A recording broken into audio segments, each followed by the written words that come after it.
When you've been married for a while, trust becomes something you think you don't have to talk about anymore, until one day, it's the only thing you talk about. For me, it started with a simple text message. "Hey, babe, I'm going to grab coffee with Mark. Haven't seen him in ages." Mark, her ex-boyfriend. The guy she dated 2 years before she met me. At first, I didn't think much of it. I trusted her. We'd been married for 4 years, and nothing in her behavior ever gave me a reason to doubt her. She was kind, loyal, and open about everything. But something about that message made my stomach twist a little. When she got home that evening, I tried to sound casual. "How was coffee?" She smiled, setting down her purse. "Nice. We just caught up. He's doing well. Still working at that marketing firm." "Cool," I said. "You two talked for long?" "Couple of hours." She said it so easily that I told myself not to overthink it. Everyone has a past. Maybe she was just being friendly. But it didn't stop there. The next weekend, she said she was meeting him again. "He's going through a rough time," she explained. "It's just coffee again. Don't worry." The third weekend, dinner. The fourth, a movie. That's when the unease started turning into something heavier, something closer to fear. I didn't want to seem controlling or jealous, so I tried to act fine. But every time she walked out the door to meet him, I felt something inside me breaking a little more. One evening, I finally said, "Listen, I don't feel comfortable with how often you're hanging out with Mark." She sighed, already annoyed. "It's innocent, babe. You're overthinking it. I'm not saying you're doing anything wrong.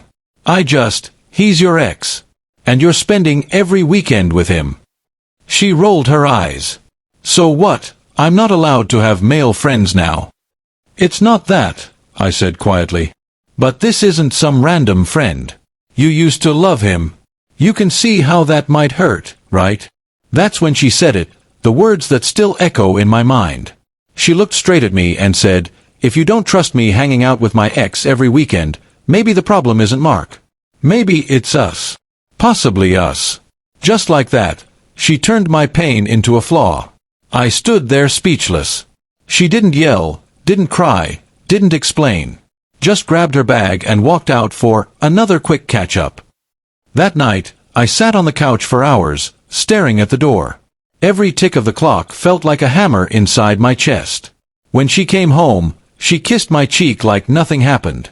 "You're still upset, huh?" she said softly. I wanted to scream. I wanted to ask her why she needed to see him so often, why she couldn't just let it go for the sake of my peace. But I didn't. I just said, "Good night." The next morning, she acted normal, humming while making breakfast, sending texts, laughing to herself. I looked at her and realized something terrifying. She genuinely didn't think she was doing anything wrong. For weeks, it went on like that. She'd leave for hangouts and come back late. My friends started noticing my mood. My brother pulled me aside one day and asked, "Are you two okay? You've been distant." I shrugged. "Just some things we don't see eye to eye on." He didn't push further, but his look said it all. He knew something was wrong. Then came the weekend that broke everything. She said she was going to Mark's place for a group barbecue. When she came back that night, her perfume was different. Not the usual floral scent, something sharper, heavier. And she avoided eye contact when I asked how the barbecue went. Later that night, while she showered, her phone lit up with a message. I didn't touch it. I didn't have to. The notification preview was enough. "Mark, same time next weekend? Last night was perfect." My heart stopped. When she came out of the bathroom, I didn't say a word. I just handed her the phone. Her face went pale. "Babe, it's not what you think." "Then what is it?" I asked, my voice shaking. What could that possibly mean? She tried to explain. Said it was innocent. Said he'd had too much to drink and was being flirty, that she didn't respond. But I could see the guilt written all over her face. That night, I packed a bag and went to stay at my brother's. She texted, called, begged to talk.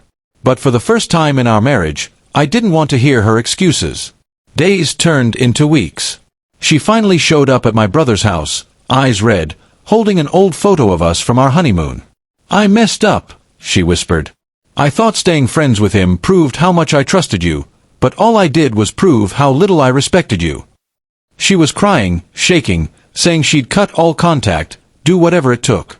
And I wanted to believe her. I really did. But something inside me had already changed. Trust isn't something you can rebuild with tears. It's something that breaks quietly, one decision at a time, until there's nothing left to hold on to. Eventually, we agreed to try counseling. Some days, I think we're making progress. Other days, I still hear her words, "If you don't trust me, maybe it's us." Now I understand what that really meant. It wasn't about Mark. It was about a choice, the choice between understanding someone's pain or dismissing it. She chose wrong. And I don't know if I can ever unhear those words.